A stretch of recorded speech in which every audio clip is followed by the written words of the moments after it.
Howell and Fisher. Hello? Howell and Fisher. Yeah, is Bill Jakes there? One moment. Thank you.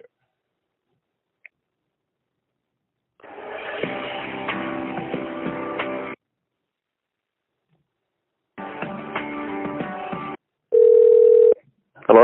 Hey, Mr. Jakes? Yes? Hey, how are you? Jason Cohen calling. Yes, sir. Hey, so I spoke to Mr. Fisher over the weekend, and I told him, like I said, I can't make it there for the hearing. And if you guys don't want to reschedule, I mean, there's nothing I can do about that. But I told him that, I'm not objecting to anything and that I'll be out at the end of the month. So he said I have to call you, and I need to speak through you. Well, that's a little bit different than what he related to me.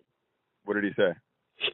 He said that you made a settlement proposal to him that involved being out at the end of the month. I mean, I think we said this. Was there anything different than what I just said to you, or? Yeah, you've got a few months left on the lease. Yeah, I know. And I said, because he doesn't want me there, and I just don't have the, capacity or patience to deal with it. I said I'd be out at the end of the month, so you just give me some time to, get rid of my furniture and all that kind of stuff. Which I think is very reasonable.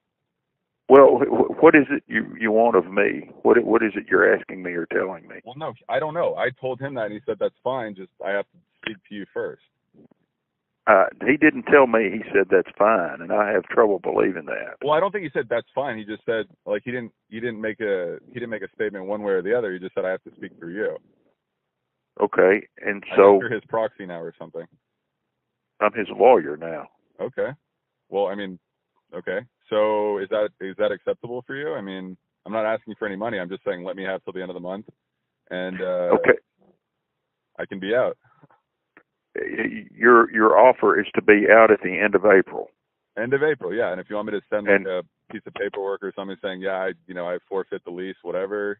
I want to make sure that there's no liability on each end. That we part as friends, and that's it. That's my only request. Okay. Are you going to continue to rent the place? No, I mean I can't.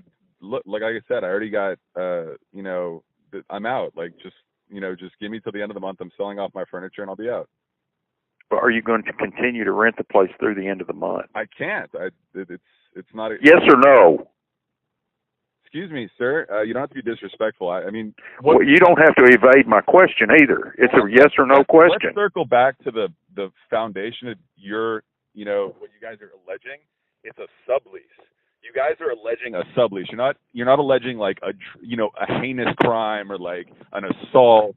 There's been no property destruction. I mean, you're alleging a sublease. In so many ways, you can call it Airbnb, you can call it whatever. It's a sublease, which based on my original lease was not permitted.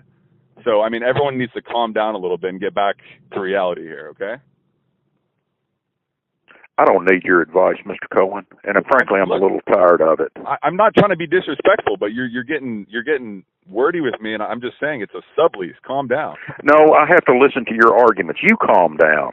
I have to listen to your arguments every time you send an email or call me, and I'm getting a little sick of it. You're violating the law, and I don't know why you can't see that. That's the reason we filed a motion for injunction. That's why we've gotten an injunction. Okay. If you want out of this business, speak to me in business-like terms and keep your commentary to yourself. It's okay. I mean, what do you want me to say? Like, what? I don't know what you want. I want you to just tell me what you're going to do, what you're not going to do, and keep the commentary to yourself.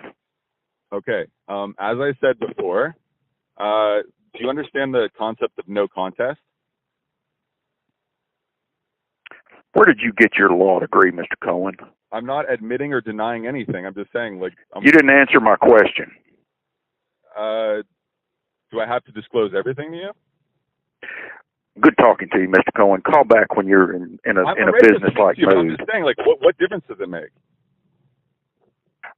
It makes a difference because you're trying to lecture me on the law. No, I don't have a law degree, but that doesn't mean I'm not, we're not both, we both, exist under this law, and just because you have a law degree doesn't mean you're exempt from the law either. I'm not claiming to be.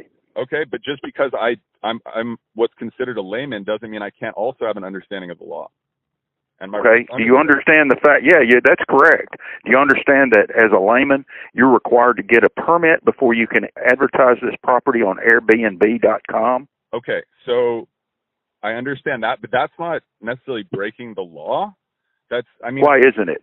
Well, there is, but just like there's a felony and a misdemeanor and many different variations of it, what you're alleging, is not in the greater scheme of the world when we're dealing with ISIS and all sorts of other things, that egregious.